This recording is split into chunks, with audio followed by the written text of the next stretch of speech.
Greetings to you at Masters Baptist College. It's time to study the Rastafari movement. Yeah, man.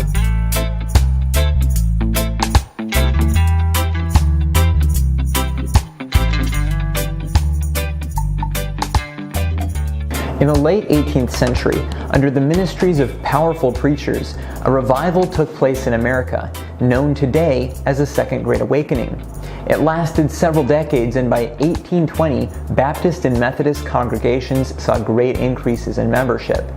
The preachers of the time preached indiscriminately to black and white congregations alike, and many black slaves and freemen were saved. Black churches were established, and black men began to enter the ministry as preachers. In addition, the revival caused many slaves to seek freedom. Prior to the revival, the slaves in America were primarily pagan or Muslim, and because of this, slaveholders found what they considered to be some justification to keep them enslaved. But soon, Christian slaveholders found that it was not as easy to justify the enslavement of their brothers and sisters in Christ. Soon, men like the Reverend Moses Ticknall and Reverend Samuel Houston were releasing their slaves and sending them back to their homelands in Africa. Ticknall did so in 1855 and Houston in 1856, both being rich men who could finance the repatriation. The black men and women who were sent back to Africa were sent to the country of Liberia, which had been established as a colony of freed African Americans by an anti-slavery organization called the American Colonization Society. The society was a major player in the Back to Africa movement, which even before the abolition of slavery in America, advocated for all black persons who were freed to be sent back to their own lands. In 1833, the Jamaican Parliament abolished slavery, and in 1865, the 13th Amendment was ratified in the United States, abolishing slavery there as well. Many black men and women sought to leave the U.S. to be free of racism and to find opportunity for work. Each family that emigrated to Liberia would receive 25 acres of land, and each single adult would receive 10 acres. But it didn't take long for immigrants to discover that their skin color was not enough for them to be considered natives in Liberia. The actual natives saw the African Americans as foreign settlers and resented them, leading most black Americans to reject the Back to Africa movement and instead seek for equal rights in America. Now, it is into this complex situation that a man named Marcus Garvey was born in 1887 in the country of Jamaica. Although he was born into a society free from slavery, it was still rife with racism. And as he grew, he began to be influenced by black leaders such as Booker T. Washington and Henry McNeil Turner.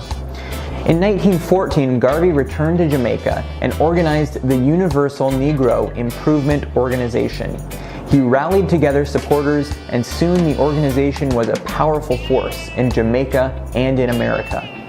With his powerful oratory skills, he became a leader in the Back to Africa movement, preaching that black people should have a permanent homeland in Africa. His purpose was to unite black people with Africa and push out the European colonial powers. And he stated, "Look to Africa, where a black king shall be crowned. He shall be your redeemer." This statement by Garvey became the foundation statement of the Rastafari movement. Although he never identified himself with the Rastafari movement, they consider him a prophet, and many see him as a second John the Baptist. In 1930, a man, Haile Selassie, was crowned as the king of Ethiopia. Selassie's full title was, "By the conquering lion of the tribe of Judah, His Imperial Majesty Haile Selassie I, King of Kings of Ethiopia, elect of God."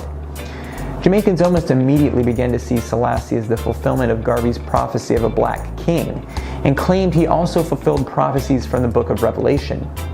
The name Haile Selassie itself means power of the Trinity, and soon Jamaicans began to preach the divinity of Selassie as the returned Christ.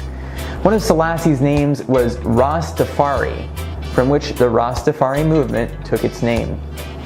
Smoking of cannabis was introduced as a spiritual act, a sacrament that is claimed to clean the body and mind and bring them closer to God. Many of the Rastafari will smoke the cannabis or ganja while reading the Bible.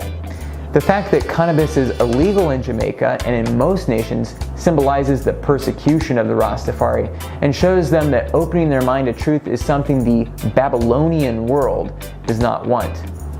The Rastafari use many verses to justify their use of cannabis, such as Genesis 1:29, which says, "And God said, Behold, I have given you every herb bearing seed, which is upon the face of all the earth, and every tree, in the which is the fruit of a tree yielding seed, to you shall it be for meat."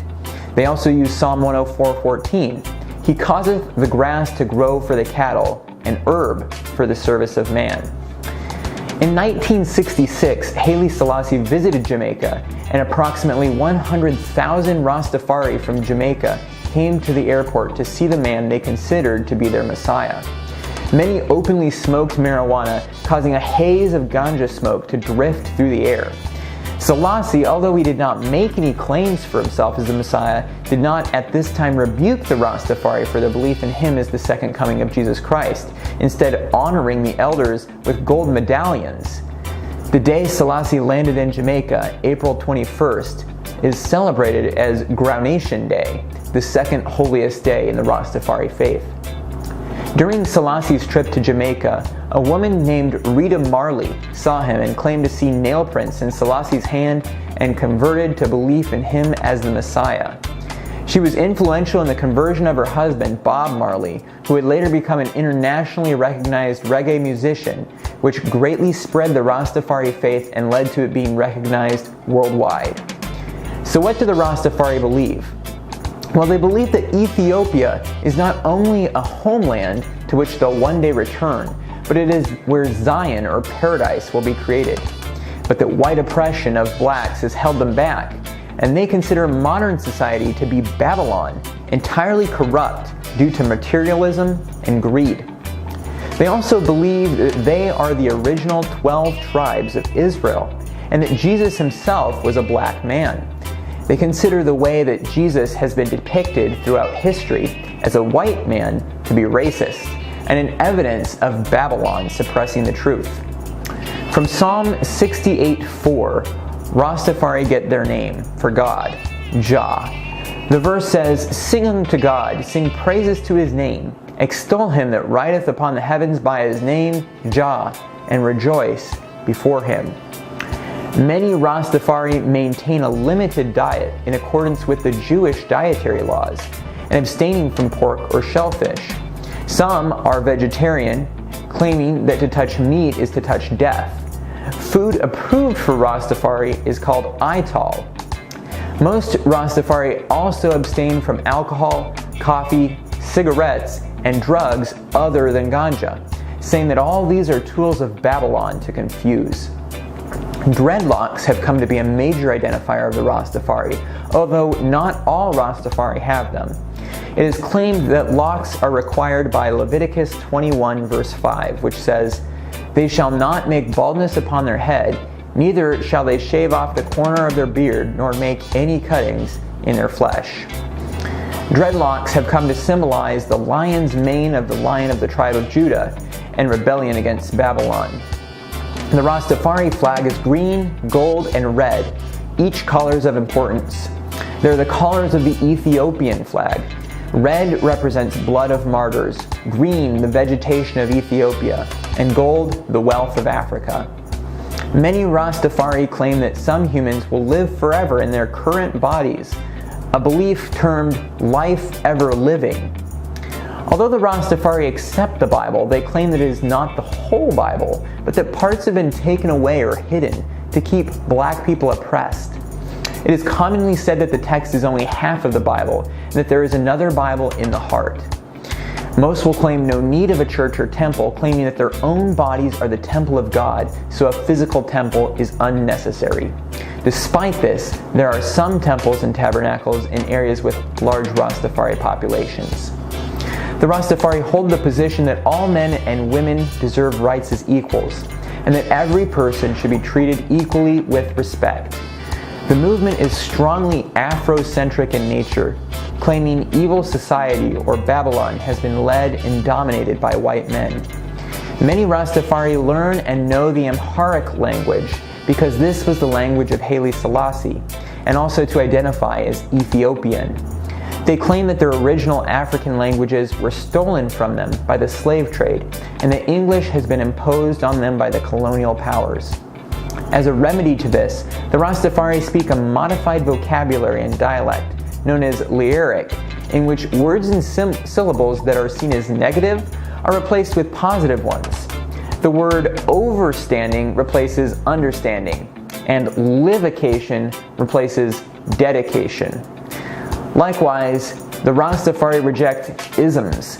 They do not accept communism or capitalism, Marxism or humanism, saying that they have transcended isms and schisms. Because of this, they especially dislike the term Rastafarianism as a way to refer to the Rastafari movement. When witnessing to a member of the Rastafari, we must get them to look past seeing Haile Selassie as God and instead point them to who Selassie worshipped as God, Jesus Christ. We must recognize that there have been many times where evil things have been done in Christ's name.